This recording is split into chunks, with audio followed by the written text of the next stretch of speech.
తులవారికి గనక చూసుకున్నట్లయితే 9వ తేదీ వరకు మీ యొక్క లగ్నాధిపతి అయినటువంటి శుక్రుడు గురువు బుధుడితో కలిసి ఉంటున్నాడు. అదేవిధంగా గురువు దశమ స్థానంలోకి 2వ తేదీకి మారడము, భాగ్యభావంలో బుధుడు 23వ తేదీ వరకు ఉంటాడు. అష్టమంలో ఉండేటువంటి రవి అంటే ఆకస్మిక సంఘటనల కారక స్థానంలో ఉండే రవి భాగ్యంలోకి రవి వస్తున్నాడు. సప్తమంలో కుజుడు 21వ తేదీ వరకు 21వ తేదీకి అష్టమంలోకి మారుతున్నాడు. అదేవిధంగా 6లో శని మంచివాడే, 5వ స్థానంలో రాహు రాజకీయ నాయకులకు మంచిది. ఇక చంద్రుడు 2వ భావం నుంచి 12 రాసులు తిరిగి 3వ భావంలోకి వెళ్తాడు. 12 రాసులు తిరిగిన తర్వాత మళ్ళీ 2లోకి వచ్చి, మరి ఈ యొక్క గ్రహస్థితిని అనుసరించి మీకు ఎలా ఉండబోతుంది ఈ నెల, ఎటువంటి విషయాల పట్ల మీరు ఖచ్చితంగా జాగ్రత్త తీసుకోవాలి, ఏ దేవత ఆరాధన చేయాలి అనేటువంటి అంశాలు చెప్తుంది నేనైనప్పటికీ చెప్పిస్తుంది సాక్షాత్ లలితా అమ్మవారిగా భావిస్తూ, ఆ లలితాంబిక అమ్మవారి యొక్క అనుగ్రహం మీకు పరిపూర్ణంగా కలగాలని మనస్ఫూర్తిగా కోరుకుంటూ, ఇక్కడ ఎప్పుడైతే రాస్యాధిపతి భాగ్యభావంలో బుధుడితో కలిసి ఉన్నాడో కొన్ని సమస్యలు క్లియర్ అవ్వడానికి కొన్ని నిర్ణయాలు తీసుకోవడం ద్వారా మీరు బయటపడడం జరుగుతుంది. కాకపోతే ధనాధిపతి మరియు సప్తమాధిపతి అయినటువంటి కుజుడు సప్తమ స్థానంలో అగ్నితత్వ రాశుల్లో ఉన్నారు కాబట్టి కొద్దిగా పార్ట్నర్స్తోని జీవిత భాగస్వామితోని తెలియని కొంత ఘర్షణ వాతావరణం కలగనుంది చెప్పాలంటే. కాబట్టి ఈ యొక్క విషయంలో కొద్దిగా జాగ్రత్తగా ఉండాలి. కొంచెం ఉన్న ప్రదేశం కాకుండా వేరే ప్రాంతానికి వెళ్ళడం ద్వారా ధనయోగం ఉంటుంది. కొద్దిగా ఎవరికైనా ధనం ఇచ్చి ఫ్రెండ్స్కి అది ధనం ఇచ్చే దాని ద్వారా కొంత ఇబ్బంది కూడా ఉంది కాబట్టి కొంత జాగ్రత్తగా ఉండాలి. రాజకీయ నాయకులు మాత్రం చాలా బాగుంది మీకు పంచమంలో రాహు ఉండడం వల్ల.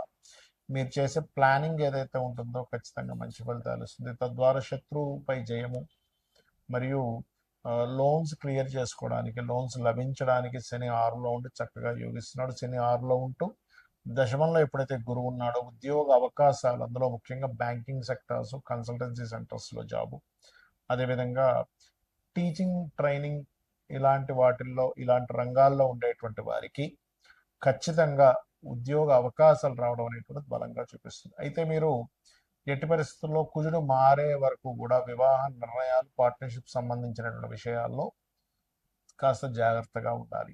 అదేవిధంగా కుజుడు 21వ తేదీకి ఎప్పుడైతే మారుతున్నాడో అక్కడి నుంచి కొంచెం ఏంటంటే ఈ అక్కడ కొద్దిగా కుజుడు మారిన తర్వాత కొంచెం ఫైనాన్షియల్ మ్యాటర్స్ విషయంలో, అందులో ఏదైనా మెడికల్ రిలేటెడ్ బిజినెస్లు, ఫార్మా రిలేటెడ్ బిజినెస్లో కూడా కొంత జాగ్రత్తగా ఉండాలి. వాహనం మీద ప్రధానంగా వెళ్ళేటప్పుడు కొంచెం జాగ్రత్తగా, అతివేగం పనికిరాదు, గుర్తుపెట్టుకోండి. ఇక మీరు నిత్యము చేయవలసిన దేవతారాధన దుర్గా ఆరాధన, సుబ్రహ్మణ్యేశ్వర స్వామి యొక్క ఆరాధన ప్రధానంగా చేయండి. అన్ని విధాలా మీకు బాగుంటుంది. ప్రస్తుతం గోచారంలో ఉండేటువంటి గ్రహాల యొక్క స్థితి మూలంగా మనం ఆల్రెడీ కొన్ని నెలల నుంచి చెప్తూనే వస్తున్నాం.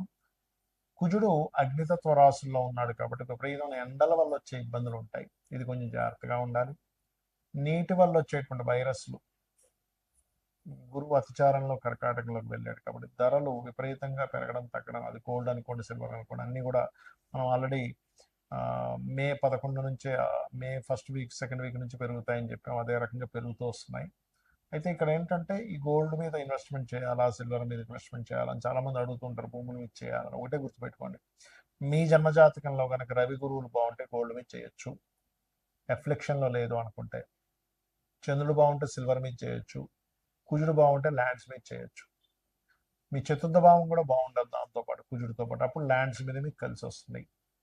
అయితే ఎప్పుడు కూడా ఈ గోచార ఫలితాలు గోచారంలో ఇటువంటివి ఇస్తూ ఉన్నప్పటికీ మీ జన్మజాతకంలో అసలు ఏముంది అనేది చూసుకోవాలి. ఎప్పుడు కూడా మీ జన్మజాతకంలో కనుక మీకు లగ్నాధిపతి ఎలా ఉన్నాడు, లగ్నం ఎందుకు బలహీనంగా ఉందో బలంగా ఉందా, అది గోచారంలో ఏదైనా మీ లగ్నాన్ని ఎఫ్లిక్ట్ చేస్తుందా అనేది చూసుకోవాలి.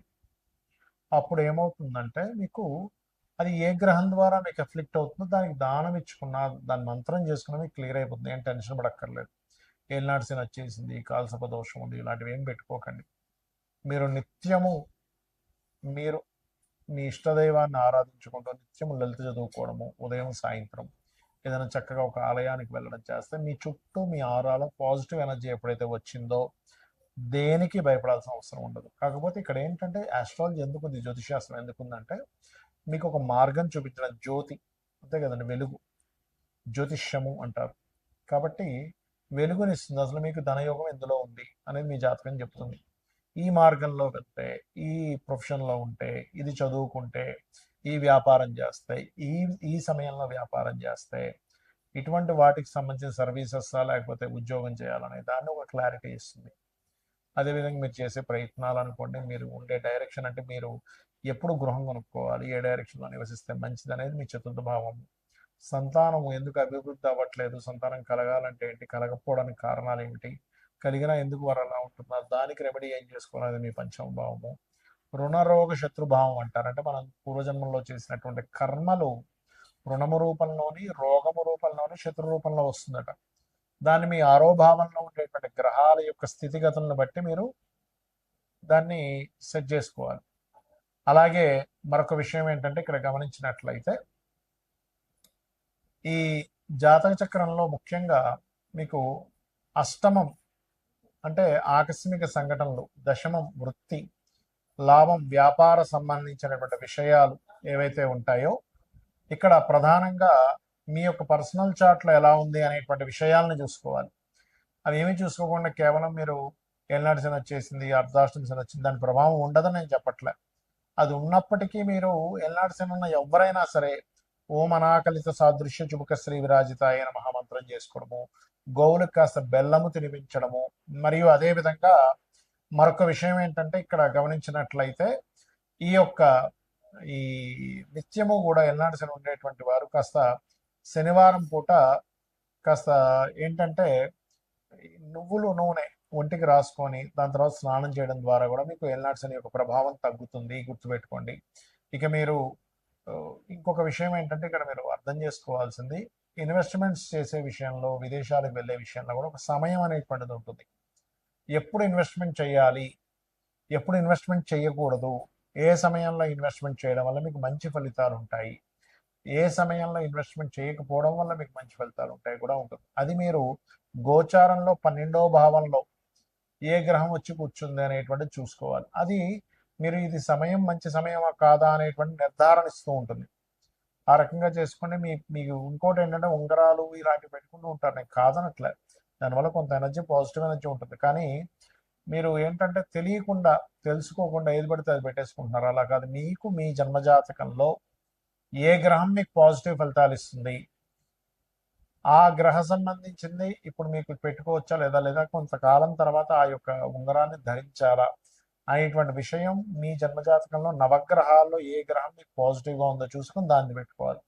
లగ్నానికి శుభుడు పాపి, మనకి శనివర్గ లగ్నాలు, గురువర్గ లగ్నాలు అంటే 2 రకాలుగా ఉంటాయి. కాబట్టి దాన్ని బట్టి కూడా పెట్టుకుంటారు. కానీ దానికంటే అతి ముఖ్యంగా మీరు చూసుకోవాల్సింది, మీ యొక్క లగ్నం శనివర్గమైనా గురువర్గమైనా కూడా మీ యొక్క జాతక చక్రంలో మీ గ్రహాల్లో ఏది స్ట్రాంగ్గా ఉందో చూసుకుని పెట్టుకోవడం వల్ల మీకు మంచి ఫలితాలు రానున్నాయి, గుర్తుపెట్టుకోండి, వస్తాయి కూడా. ఇక నిత్యము దేవతారాధన చేసుకోవడం, నిత్య దీపారాధన చేసుకోవడం చేయండి, మీకు అన్ని విధాలా బాగుంటుంది.